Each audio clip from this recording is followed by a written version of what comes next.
Well, hey there team, welcome back to the channel and welcome back to Oxygen Not Included, or welcome to, this will be a fresh run through. It's a bit strange, this isn't in our rotation at the moment and it's not the new game that I'm strictly covering today, but I want to put this back in front of the audience. We've had a pretty big explosion on the back of quite a few of our sort of engineering based games. Station is still to this day is a big achiever, and then to a lesser extent you've got your Empyreans and your hard spaces. They still have that sort of flavour. Anyway, I thought I'd put this out there because this is a fantastic game. It might be one of my favourites easily. You build a colony, there's a lot of managing of like gas interactions and heat exchange and that sort of stuff. Like, it's the cutest shit you're ever going to see, but it's also probably the most hardcore colony management game ever. You start inside an asteroid, you've got limited air, and you have to come up with situations to, you know, to process that through electrolysis and all sorts of piping systems. Heat death and management is such a big thing. And I love this game. So I'm giving it another go now that we've got a few more eyes on the channel. I feel like you guys would really dig it. And those that have been with me are probably rapt to just see this back anyway, because we've had a few false starts on the channel with this a few times already. Anyway, so what I'm going to do, we're going to do new game. We're going to do survival. There are two victory conditions, like a total war game. There's like a mid game and a full game. What I'm honestly thinking is, because these are sort of the difficulties of the asteroids, right? What I'm thinking is we just go with the basic ideal one, right? It has no unusual features, but these ones, in fact, I believe it reshuffles every time you reselect it. Yeah, but you could shuffle it here. It puts all sorts of crazy stuff all the way up to here, where like you get some weird stuff going on. You get like purely magma planets and that. I'm happy to work towards that if this game finds a home on the channel, for sure. But for the moment, we're just going to do a basic bitch colony just like that. So we'll start up, and probably, at least in the beginning, we'll see how we go. I'm going to work towards the mid-game win, and I'm not necessarily going to employ a lot of my big brain ideas immediately. I think I'm just going to sort of brute force full steam ahead. I'm curious what other people have to say, suggestions and thoughts and that as well. But as far as like, say, building ladder bays a certain width apart for channel and gas and all that sort of stuff, I'm going to actually do some basic foundational work and see what sort of road blocks us first. I don't give a crap, whatever. We'll just take the random first dudes. And then this is where you start, sort of thing. What I did find in the previous playthrough we were doing, if you actually have a look on the sort of overlay, it's not a great indicator, but you just sort of look, this sort of starting biome, dirt and algae and all that, is all pretty agreeable, but everything outside of that isn't. So you can build like across or up, and I built up almost for a meme, and to be honest, I found it to be kind of really effective, you know.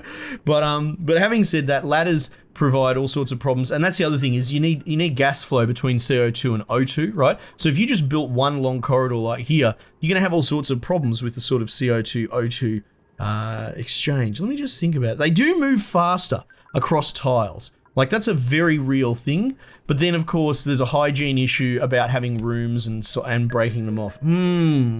Let's see. First things first, let's get some dirt, because I've got nothing to even construct with. But yeah, love this game. Love it so much. It gives you some little nudges. You know, you need to build an oxygen generator and an outhouse. These are great ideas. I tend to, oh geez, that motorbike outside, holy heck. I tend to, let's keep it simple, because most rooms being, I like building in 4x3, but because this is 4 high and I like to integrate it, quite often I do 4x4. Well, let's just do a 4x4 sort of build. You'll see what I mean. Here you go, I'll build you a basic room to give you an idea. There's going to be our doorway, 1, 2, 3, 4 across, and then seal it. 1, 2, 3, 4 high, and then seal it. That's sort of how, this is just how I like to think. I build modular. It's boring, I know, but this is due to the engineering background. It's just, I can't help it. I'm less worried about aesthetic. So we'll do that. In fact, we might as well make that into a bathroom, actually. So, plumbing, outhouse, like so. Medicine, you put a little wash basin here, so they wash their hands.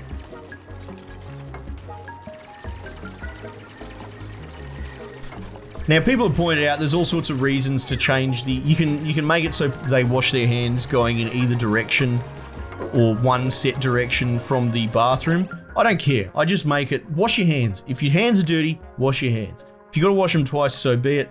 There's an argument to be made about not washing your hands when you go in and only when you come out. But I think that probably makes the toilet dirty as well, now when I think about it a bit. We need metal. We need metal. Let's get some metal. That'll do, that'll get the ball rolling. And we need access to a water sort of pump as well. What would be the easiest way to just do that real quick? I might just bash this wall out for a sec. I don't think I'll be able to build the pump over that plant. Right. I wonder if they can dig that plant out from standing on that corner. Yeah, good. That's what we need. I don't really want them walking through the water if I can help it, because they get hypothermia. Right, so we'll essentially, let's make a pump sort of water room like that. 1, 2, I'll do the door system as well, and I tend to do them just like back to back, like so. So for the moment I'll just let them walk through there, but I like to close that off to, oh, they're just waiting. To control pathing, essentially. There you go, so now there's water in the basin, that's good news. We should have some metal to make doors, so I'll just put them down, we'll get a bit more. Oh man, I've missed this game. Yeah, so look, I do have my idiosyncratic leanings on how I play this game. We'll do a corridor. What I tend to, I'll put a basic corridor in there just for the time being, but what I tend to do is do them in like a 2x2 block. I call them Jeffrey's tubes after Star Trek, you know. But we'll just put some sort of temporary foundations there, just because building out this base in the beginning can be a bit, you know, incremental, I suppose. Now, this pump room, I don't know what else I'll put there. Usually I separate it out entirely, but we've already got a perfectly good reservoir underneath, so I don't see the point in messing with it. This is also going to act as like a sort of pseudo CO2 chamber. You can see the CO2 up here, but that will very quickly work its way down there. We also need to come up with like an O2 generator situation. And if this is my sub-basement, I also like to have like a living area above and a sub-basement below. I try and put stuff down here where humans don't need to go there, so then it can just be filled with toxic CO2. So this emanates oxygen. It's a sort of starter boost to get the ball rolling. Look, you can see already the red's dispersed quite a bit, and it will work its way down here. And the light blue oxygen is the density goes up here. So there's very thin oxygen here, but the CO2 is already starting to sort of collect and gather down at the base. This isn't a bad start. Getting your water position right at the beginning can be a huge thing. You got to be careful that you don't let your dudes piss in it as well. But there's not a lot that we could do. I mean, being next to the toilet's not great. We'll copy this, because that wall was just temporarily knocked down until I had a pass through, which we now have.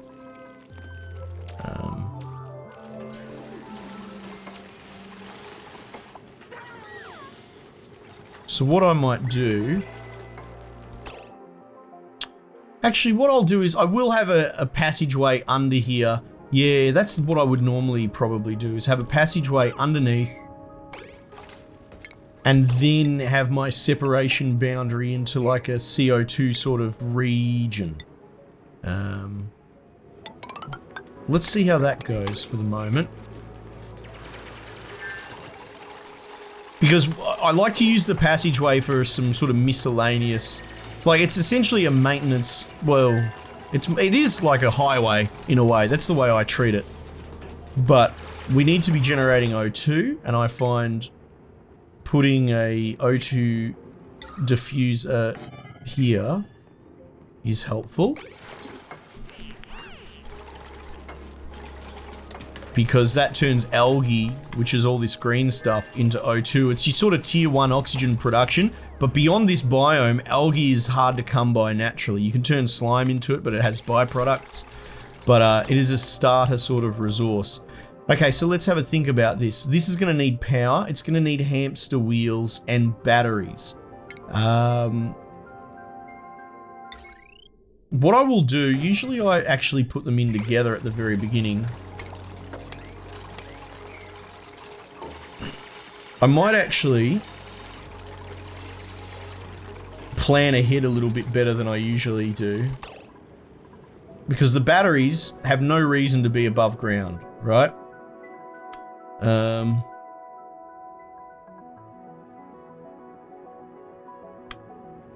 Let me think.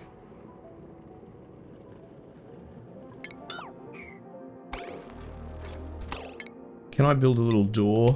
Just, this is also helpful for my brain to understand what I'm trying to do. So this is sort of our threshold.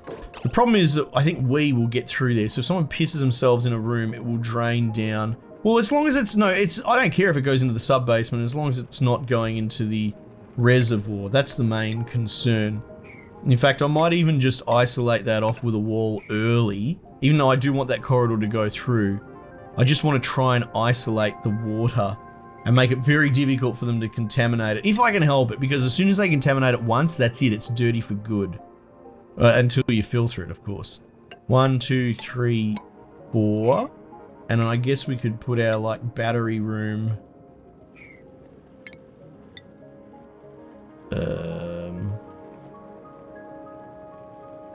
If I'm gonna mirror what I'm doing here.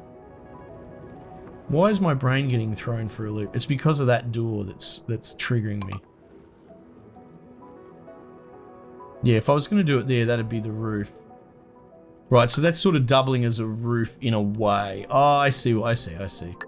2, 3, 4, and then across. There we go. That's my room there, I think.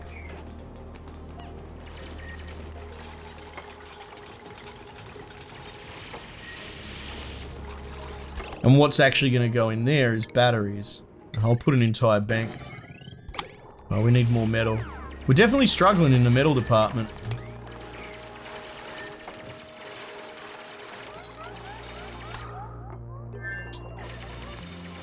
So you can already see how the CO2 wants to pool down here, which is good. That's why I design it this way. But when you do have you guys going below to sort of excavate and do work, they sort of suffocate a bit. There you go, and I've messed up. I made it one short. I knew something wasn't fitting right in my bloody square head there. Oh well, easy fix. We'll do this.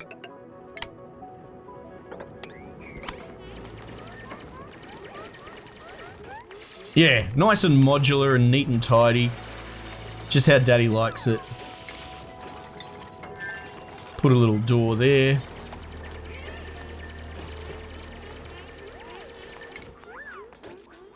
And then we'll run sort of like a power main along here. Now, yeah, this, I've always thought that this doesn't exactly allow for the best oxygen flow, technically, just having the one corridor with the ladder. But having said that, like in theory, you would think it's not that great, but in practice, it's good. Because the way that the gases interact in this is very strange. It's sort of, you can't have a mixed square, right? See, you got CO2. See how you got that flickering of the gases moving around? They're like swapping spots with each other. So you will never have a square that has partial CO2 and partial oxygen. So if they're actually sort of moving through each other, only having one square apart for oxygen flow when it actually behaves like physical traffic is tricky. So you would think you'd need like 2 lanes sort of thing. But in actual fact, it works just fine with one. Arguably, it throttles quite well. It works as a pretty effective choke. Alright, cool. Everything's sort of getting rigged up now.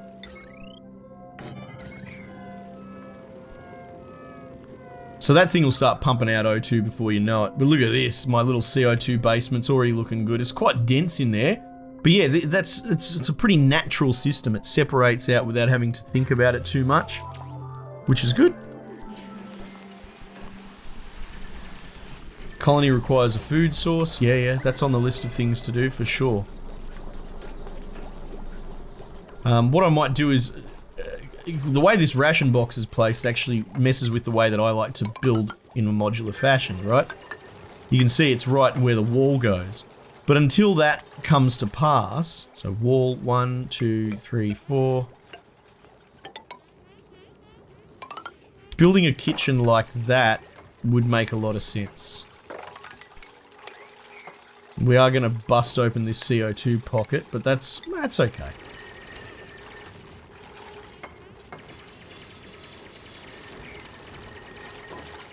Yeah, stuff it. The fact that they can pass through is helpful.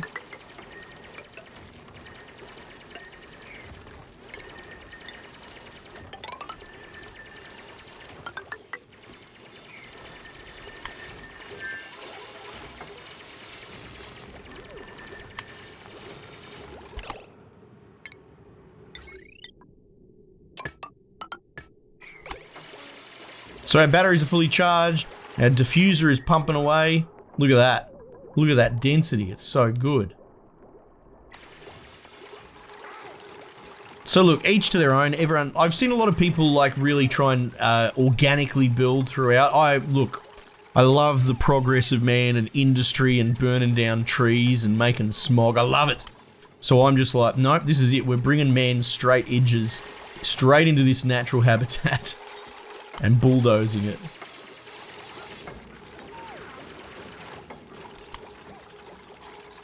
Now, one other thing that we need to do is storage. Storage is interesting. I might just do it like this for the moment in the corridors.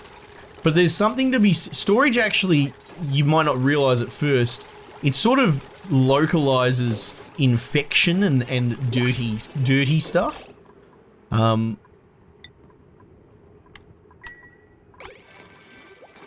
And we'll spawn a new dude. Yeah, so putting it in a specific room with a basin, just like a toilet, is actually something I like the idea of. Algae, but no, I want more people. What's this? Decrease germ resistance count. No, we'll take you.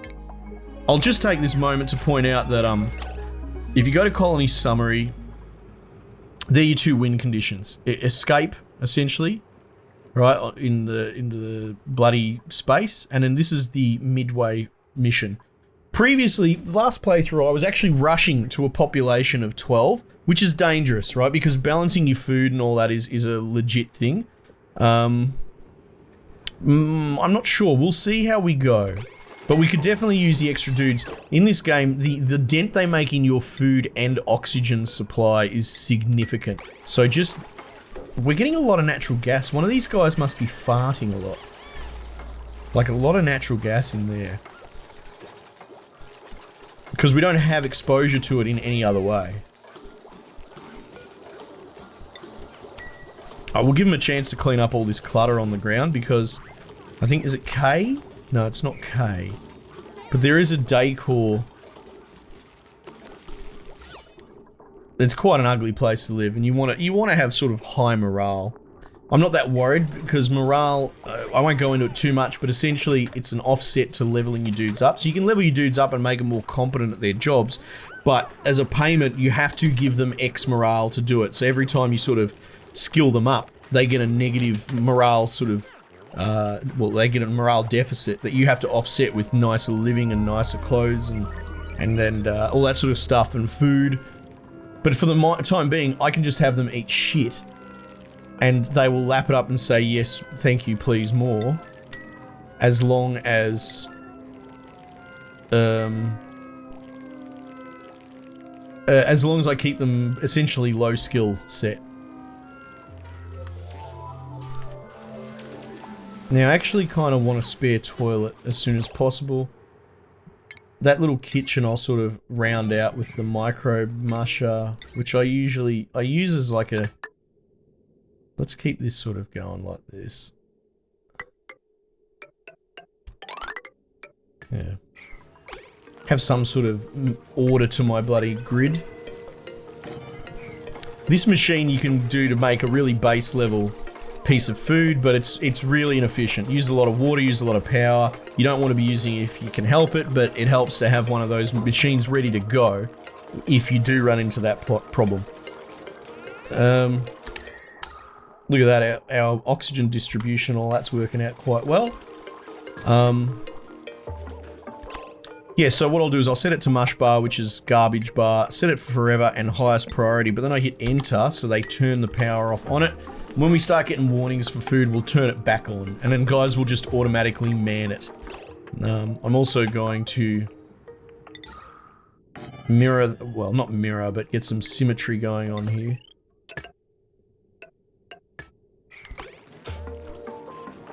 Get these oxygen things pumping out. Yeah, I think I'll put a backup toilet here immediately. Because that's one thing I always shank. I always forget. Because these toilets need to be manually emptied. They have to dig all the bloody shit and dirt out. And then when they do that, they're out of order temporarily. And then everyone pisses themselves when that happens. So getting a backup toilet early is something I always forget. I always overlook.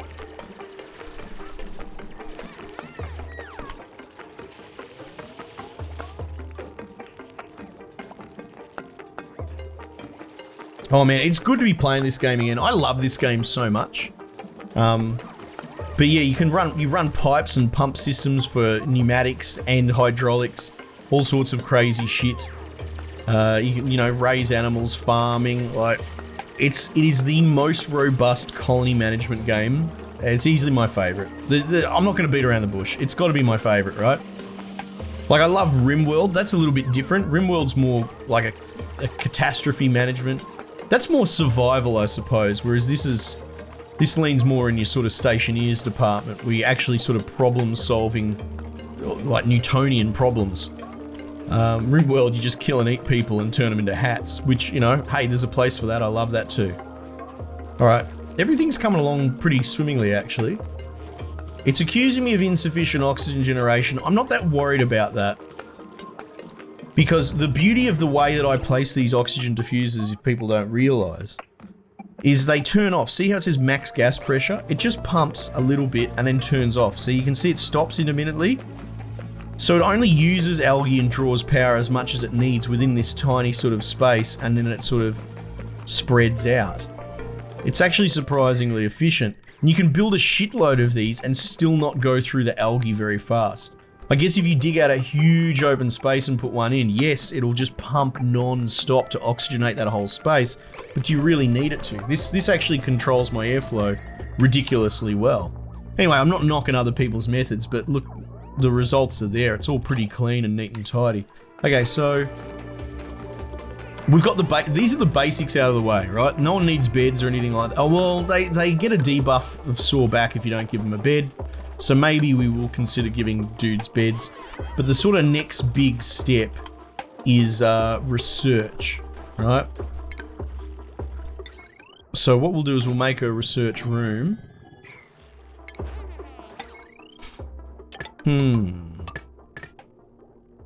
Do we just piggyback it off that, or do we run it up that main? Whatever, it's fine getting piggybacked there, I suppose.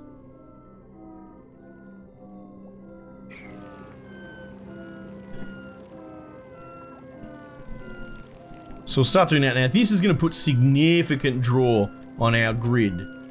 So then we're going to have to look at standing up new power sources or shoring it up in general. The 4 batteries should be pretty good to go for quite some time. Like, we went through the whole night without losing charge, and that's pretty much your high water mark that your colony's doing gangbusters, right? The problem with these hamster wheels, they need people to run them.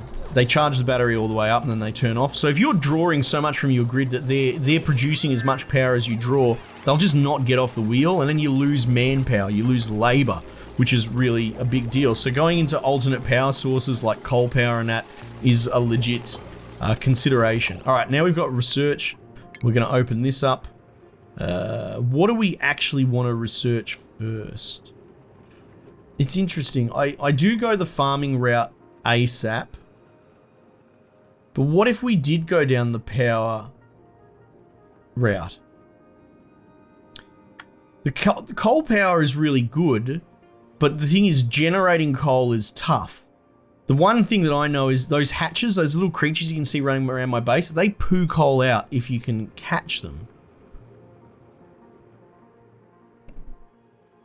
I might actually go down the power route for a change. Usually I go the farming, but I'm gonna go power first. Yeah, this little bloke here. But getting the ability to... I mean, can we wrangle? Capture this critter alive? No, but then you need a drop-off point. So you can capture him, but you need to place him like in a room. And then you can breed him, and then you can feed him dirt, and they'll give you coal. And that could tie into a pretty good loop for a power generation. See, there's a chunk of coal down here that he's probably shit out, right? It's saying sandstone, but that looks like coal. Yeah, maybe there's two things there. Anyway, yeah, so we'll research that. Yeah, so these guys are pretty much going to just sit full time on that. They're going to mop up, that's fine. Yeah, the power, once the power drops below 50%, they jump on these. You can change that threshold, but I'm not that worried. That one dude's holding them off fairly well. There we go, the first tier of research is up that we just did then, so we can make jumbo batteries. Maybe we will, like, just scale them in. I mean, we've got the tech, we might as well. We don't need switches or wire bridges are so the wires don't cross grids. At the moment, we're happy just running off one big grid, so it's all hunky-dory. Where'd you go? I thought, oh, she's going for oxygen. Okay. Yeah, because they can suffocate. You dudes die easy. Alright, so we'll replace one battery at a time. Look at that, they're nearly done on that anyway. Wow. Yeah, this colony's going quite well. See, now we're having oxygen flow issues up here. Obviously because we've got this down here. We will fix that as we build further up into there. Plus, we've got these are very dense population areas because they sit on that station and they don't move, which means they generate a shitload of CO2 and draw in oxygen in a static spot, as opposed to moving through. Alright, so they've finished that research. I'm not worried about queuing. Like, we don't have to have research running non-stop. A coal generator is not something we could put in the basement because... well, because obviously we need to fuel coal into it.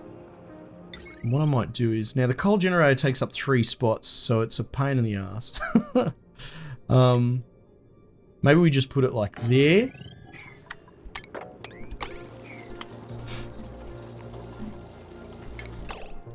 Probably, like, this space is oxygenated, but like sealing it in would be a bonus. Because we're about to dig a... Are we about to... Yeah, I think... Yeah, that's going to bust through, so we want to seal it. We'll wait for that battery to get finished and then filled, and then we'll swap out the other battery. I know we're going to be losing the stored power on the ones that we delete, but, so it goes. It's not the end of the world, it's just power.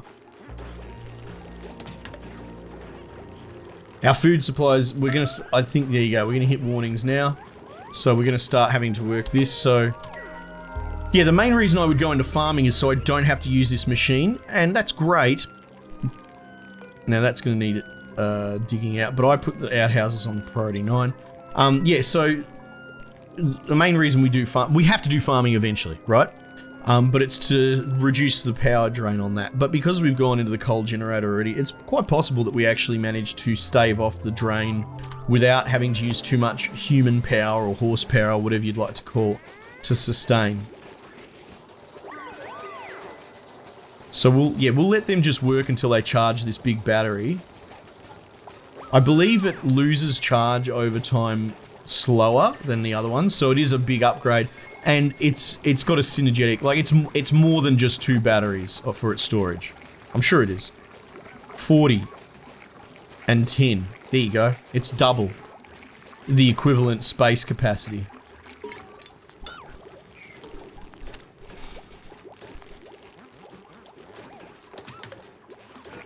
Yeah, so they're going to work that machine flat out, and then they're going to put it in the rations because I put that at highest priority. Pull those down. Copy that across. Now these things generate heat like crazy as well. You can already see it's starting to warm up a little bit. You can see the warmer regions. And that's another thing. Oh, hang on, what's going on here? Chlorine. Oh, that's not so bad. If we want to like tap infinite water supplies and that sort of stuff, which come in the form of geysers that generate infinite gases, usually it's red hot stuff. So we'll have to deal with that as well. Heat management is significant in this. Yeah, so our oxygen is not really going up here, but what we're going to do is this corridor, we're going to pop on top of this. So the modular way that I build is these little 1, 2, 3, 4, and then maintenance, Jeffrey's tubes, corridors either side, and then ladders either side. And that's sort of just how I build ad infinitum, you know? So they'll get their oxygen. They'll get their oxygen eventually. As we build further up, that's probably going to be one of the next sort of things that we want to do. And then we can create circulation through rooms with like airflow vents and that. So yeah, it's an awesome game. Feel free to ask any questions you have. I'm pretty all over the early game, just like everything. Yeah, for those that are on the channel because they're tickled by the engineering leaning of a lot of the games that we play, what can I say? That's what we enjoy around here.